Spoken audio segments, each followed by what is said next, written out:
ಫಲಿತಾಂಶ ಹೊರಬಿದ್ದಾಗಿದೆ. ಈಗ ಎಸ್ಎಸ್ಎಲ್ಸಿಯ ಫಲಿತಾಂಶದ ಹೆಸರಲ್ಲಿ ರಾಜಕೀಯ ಜೋರಾಗಿದೆ.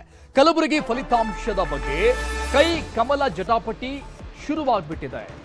ಎಸ್ಎಸ್ಎಲ್ಸಿಯ ರಿಸಲ್ಟ್ ಹಿನ್ನೆಲೆಯಲ್ಲಿ ಕಲಬುರಗಿ ಕೊನೆ ಸ್ಥಾನದ ವಿಷಯದಲ್ಲಿ ವಾಗ್ಯುದ್ಧ ತೀರಾ ಕೆಳಮಟ್ಟಕ್ಕಿಳಿದಿರುವಂತದ್ದು. ರಾಜಕೀಯ ಜಟಾಪಟಿಗೆ, ವೈಯಕ್ತಿಕ ನಿಂದನೆಗೆ, ವಾಗ್ದಾಳಿಗಳಿಗೆ ಕಾರಣವಾಗಿದೆ ಈ ಫಲಿತಾಂಶ. ತೀರಾ ವೈಯಕ್ತಿಕ ವಾಗ್ದಾಳಿಗೆ ಕಾರಣವಾಗಿದೆ ಈ ಬಾರಿಯ ಎಸ್ಎಸ್ಎಲ್ಸಿಯ ಫಲಿತಾಂಶವನ್ನ. ಅಂದ್ರೆ ರಾಜಕೀಯ ನಾಯಕರುಗಳು ಮಾಡಿಕೊಂಡಿರುವಂತದ್ದು.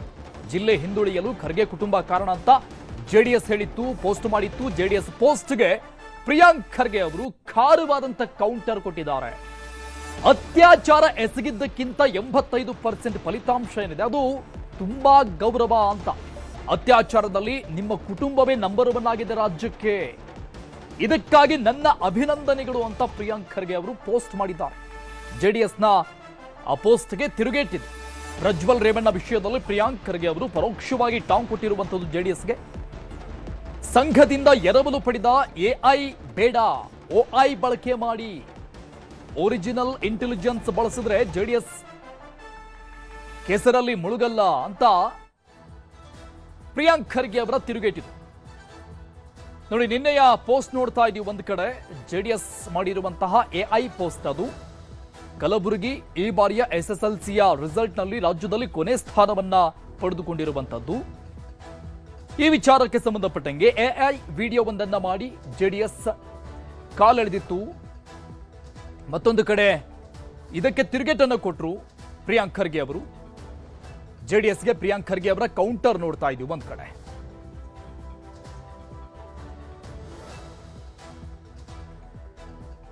ಎಸ್ಎಸ್ಎಲ್ಸಿ ಫಲಿತಾಂಶ ಬಂದಿದೆ, ಟ್ವೀಟ್ ಮಾಡಿ ಖರ್ಗೆ ಅಂತ ಬಿಜೆಪಿ ಪೋಸ್ಟ್ ಮಾಡಿರುವಂತದ್ದು ಬಂದು, ಮತ್ತು ಒಂದು ವಿಡಿಯೋವನ್ನ ಎಐನಲ್ಲಿ ರೆಡಿ ಮಾಡಿ ಅದನ್ನ ಕಾಲೆಳೆಯುವಂತಹ ರೀತಿಯಲ್ಲಿ ಅದಕ್ಕೆ ವಿಡಿಯೋ ಆಡಿಯೋ ಸಿಂಕ್ ಮಾಡಿದ್ದು ಜೆಡಿಎಸ್. ಇದಕ್ಕೆ ತಿರುಗೇಟನ್ನು ಕೊಟ್ಟಿದ್ದು ಪ್ರಿಯಾಂಕ್ ಖರ್ಗೆ ಅವರು. ಇವತ್ತು ತೀರಾ ಕೆಳಮಟ್ಟದ ರೀತಿಯಲ್ಲಿ ರಾಜಕಾರಣಕ್ಕೆ ಇಳಿದಿರುವಂತದ್ದು ಮೂರು ಪಕ್ಷದ ನಾಯಕರುಗಳು ಅನ್ನುವಂಥ ರೀತಿಯಲ್ಲಿ ಗೊತ್ತಾಗ್ತಾ ಇದೆ.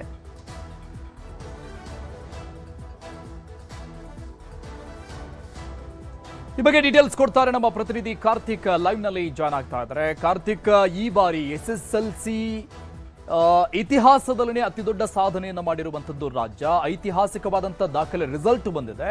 ಇನ್ನೊಂದು ವಿಚಾರ, ಕಲಬುರಗಿ ಜಿಲ್ಲೆ ಕಲ್ಯಾಣ ಕರ್ನಾಟಕ ಭಾಗದ ಕೇಂದ್ರ.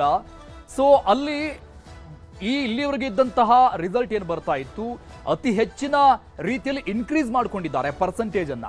ಒಂದು ರೀತಿಯಾಗಿ ಖುಷಿ ಪಡುವಂತ ವಿಚಾರ ಇದು. ಆದ್ರೆ ತೀರಾ ಕೆಳಮಟ್ಟದ ರಾಜಕಾರಣಕ್ಕೆ ಇಳಿದಿರುವಂತದ್ದು ಇಂತಹ ಒಂದು ಸಂದರ್ಭದಲ್ಲೂ ಕೂಡ, ರಿಸಲ್ಟ್ ನ ವಿಚಾರದಲ್ಲೂ ಕೂಡ ಬಹಳ ತೀರಾ ಕೆಳಮಟ್ಟದ ರಾಜಕಾರಣ ಅಂತ ಕಾಣಿಸ್ತಾ ಇದೆ. ಎಲ್ಲ ಬೆಳವಣಿಗೆಗಳನ್ನ ನೋಡ್ತಾ ಇದ್ದಾರೆ.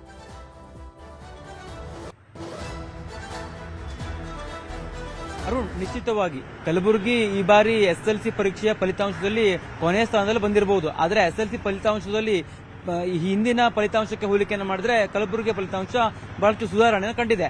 ಆದರೆ ಇಲ್ಲಿ ನಾವು ಪ್ರಮುಖವಾಗಿ ಗಮನಿಸಬೇಕು, ಎಸ್ಎಲ್ಸಿಯ ಫಲಿತಾಂಶವನ್ನ ಇಟ್ಟುಕೊಂಡು ರಾಜಕಾರಣ ಮಾಡುವಂತದಿಲ್ಲ, ಇದು ಯಾವುದೇ ಪಕ್ಷವೂ ಕೂಡ ಮಾಡಬಾರದು. ಆದರೆ ಈ ವಿಚಾರದಲ್ಲಿ ಜೆಡಿಎಸ್ ಮತ್ತು ಬಿಜೆಪಿ ಪಕ್ಷ ಎಸ್ಎಲ್ಸಿ ಫಲಿತಾಂಶದಲ್ಲಿ ಕಲಬುರಗಿ ಜಿಲ್ಲೆ ಕೊನೆಯ ಸ್ಥಾನಕ್ಕೆ ಬಂದಿರುವಂತಹ ಒಂದು ವಿಚಾರವನ್ನೇ ಇಟ್ಟುಕೊಂಡು ಪ್ರಿಯಾಂಕ್ ಖರ್ಗೆ ಮತ್ತು ಮಲ್ಲಿಕಾರ್ಜುನ್ ಖರ್ಗೆ ಅವರನ್ನ ಕಾಲೆಳೆಯುವಂತ ಕೆಲಸವನ್ನು ಮಾಡಿತು.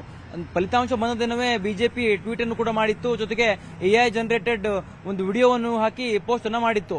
ಜೊತೆಗೆ ಅದೇ ರೀತಿಯಾಗಿ ಜೆಡಿಎಸ್ ಪಕ್ಷವು ಕೂಡ ಪೋಸ್ಟ್ ಅನ್ನು ಮಾಡಿತ್ತು. ಎಐ ಜನರೇಟೆಡ್ ವಿಡಿಯೋದಲ್ಲಿ ಪ್ರಿಯಾಂಕ್ ಖರ್ಗೆ ಮತ್ತು ಮಲ್ಲಿಕಾರ್ಜುನ್ ಖರ್ಗೆ ಅವರನ್ನ ಅಲ್ಲಿ ಅಪಹಾಸ್ಯವನ್ನು ಕೂಡ ಮಾಡಲಾಗಿತ್ತು. ಈ ವಿಚಾರಕ್ಕೆ ಸಂಬಂಧಪಟ್ಟಂತೆ ಸಚಿವ ಪ್ರಿಯಾಂಕ್ ಖರ್ಗೆ ಈಗ ತಿರುಗೇಟನ್ನು ಕೊಟ್ಟಿದ್ದಾರೆ. ಜೆಡಿಎಸ್ ಪಕ್ಷ ಮತ್ತು ಕುಮಾರಸ್ವಾಮಿ ಅವರ ಕುಟುಂಬವನ್ನ ಈ ಒಂದು ವಿಚಾರಕ್ಕೆ ಪ್ರಿಯಾಂಕ್ ಖರ್ಗೆ ಅವರು ಹೇಳುತ್ತಿದ್ದಾರೆ. ಪ್ರಮುಖವಾಗಿ ಹಿಂದೆ ಹಾಸನದಲ್ಲಿ ಆಗಿರ್ತಕ್ಕಂಥ ಘಟನೆ ಎಲ್ರಿಗೂ ಕೂಡ ಗೊತ್ತಿರುವಂತದ್ದು. ಆ ವಿಚಾರವನ್ನ ಇಲ್ಲಿ ಹೇಳುತ್ತಿರುವಂತಹ ಕೆಲಸವನ್ನ ಪ್ರಿಯಾಂಕ್ ಖರ್ಗೆ ಮಾಡಿದ್ದಾರೆ. ಎಸ್ಎಲ್ಸಿ ಪರೀಕ್ಷೆಯಲ್ಲಿ ಕಲಬುರಗಿ ಕೊನೆಯ ಸ್ಥಾನದಲ್ಲಿ ಇದೆ ಅನ್ನುವಂತ ಅಂಶವನ್ನ ಉಲ್ಲೇಖಿಸಿ ಜೆಡಿಎಸ್ ಪಕ್ಷ ಏನು ಟ್ವೀಟ್ ಮಾಡಿತ್ತಲ್ಲ, ಆ ಒಂದು ಟ್ವೀಟ್ಗೆ ಪ್ರತಿಯಾಗಿ ಪ್ರಿಯಾಂಕ್ ಖರ್ಗೆ ಅವರು ಇವತ್ತು ಪೋಸ್ಟ್ ಅನ್ನು ಮಾಡಿರ್ತಕ್ಕಂಥದ್ದು. ಅದರಲ್ಲಿ ಪ್ರಮುಖವಾಗಿ ಅವರು ಉಲ್ಲೇಖ ಮಾಡಿರುವಂತದ್ದು, ಮಹಿಳೆಯರು ಮತ್ತು ಪುರುಷರ ಮೇಲಿನ ಅತ್ಯಾಚಾರದಲ್ಲಿ ನಿಮ್ಮ ಕುಟುಂಬ ನಂಬರ್ 1 ಇದೆ. 85% SLC ಫಲಿತಾಂಶ ನಮಗೆ ಸಮಾಧಾನ ತಂದಿದೆ ಅನ್ನುವಂತ ರೀತಿಯಲ್ಲಿ ಅವರು ಗೌರವ ತಂದಿದೆ ಅನ್ನುವಂತ ರೀತಿಯಲ್ಲಿ ಪೋಸ್ಟ್ ಅನ್ನು ಕೂಡ ಮಾಡಿದ್ದಾರೆ. ಜೊತೆಗೆ ಅತ್ಯಾಚಾರದಲ್ಲಿ ನಿಮ್ಮ ಕುಟುಂಬ ನಂಬರ್ 1 ಇದೆ ಅನ್ನುವಂಥದ್ದನ್ನ ಉಲ್ಲೇಖ ಮಾಡಿರುವಂತ ಕಾರಣಕ್ಕಾಗಿ ಇದು ಕೂಡ ಅಪಹಾಸ್ಯ ಅಂತ ಅನ್ಸುತ್ತೆ. ಜೊತೆಗೆ JDS ಪಕ್ಷ ಯಾವ ವಿಚಾರವನ್ನ ಪ್ರಸ್ತಾಪವನ್ನ ಮಾಡಿಕೊಂಡು ಪ್ರಿಯಾಂಕ್ ಖರ್ಗೆ ಅವರನ್ನ ಟೀಕೆ ಮಾಡುವಂತ ಕೆಲಸವನ್ನು ಮಾಡಿತ್ತು, ಅದೇ ರೀತಿಯಾಗಿ ಅದೇ ಒಂದು ಶೈಲಿಯಲ್ಲಿ ಪ್ರಿಯಾಂಕ್ ಖರ್ಗೆ ಅವರು ಅವರ ಕುಟುಂಬದ ವೈಯಕ್ತಿಕ ವಿಚಾರವನ್ನ JDS ಪಕ್ಷಕ್ಕೆ ಹೋಲಿಕೆಯನ್ನ ಮಾಡಿ ಅಲ್ಲಿ ಟೀಕೆಯನ್ನು ಕೂಡ ಮಾಡಿರ್ತಕ್ಕಂಥದ್ದು. SLC ಪರೀಕ್ಷೆ ಫಲಿತಾಂಶ ಬಂದಂತ ಸಂದರ್ಭದಲ್ಲಿ ಯಾವುದಾದ್ರೂ ಒಂದು ಜಿಲ್ಲೆ ಪ್ರಥಮ ಸ್ಥಾನವನ್ನು ಬರಲೇಬೇಕು, ಅದೇ ರೀತಿಯಾಗಿ ಯಾವುದಾದ್ರೂ ಒಂದು ಜಿಲ್ಲೆ ಕೊನೆ ಸ್ಥಾನವನ್ನು ಕೂಡ ಪಡೆದುಕೊಳ್ಬೇಕಾಗತ್ತೆ. ಅಂದ್ರೆ ಇದು ಶ್ರೇಣಿಯ ವ್ಯವಸ್ಥೆಯಲ್ಲಿ ಪ್ರಥಮ ಮತ್ತು ಕೊನೆ ಅನ್ನುವಂಥದ್ದು. ಆದ್ರೆ ಈ ವಿಚಾರವನ್ನ ಇಟ್ಟುಕೊಂಡು ರಾಜಕೀಕರಣಗೊಳಿಸುವಂತದ್ದಿಲ್ಲ, ಇದು ತೀರಾ ಅಪಹಾಸ್ಯ ಅಂತ ಅನ್ಸುತ್ತೆ.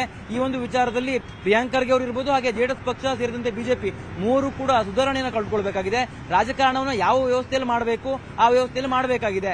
ಅದರ ಹೊರತಾಗಿ ವಿದ್ಯಾರ್ಥಿಗಳನ್ನ ಟೀಕೆ ಮಾಡುವಂಥದ್ದು ಅಥವಾ ಅಲ್ಲಿ ಆ ಭಾಗದ ವಿದ್ಯಾರ್ಥಿಗಳ ಫಲಿತಾಂಶವನ್ನು ಟೀಕೆ ಮಾಡುವಂಥದ್ದು ಸಮಂಜಸ ಅಲ್ಲ ಅಂತ ಅನ್ಸುತ್ತೆ. Arun, thank you Karthik ಡೀಟೇಲ್ಸ್ಗೆ.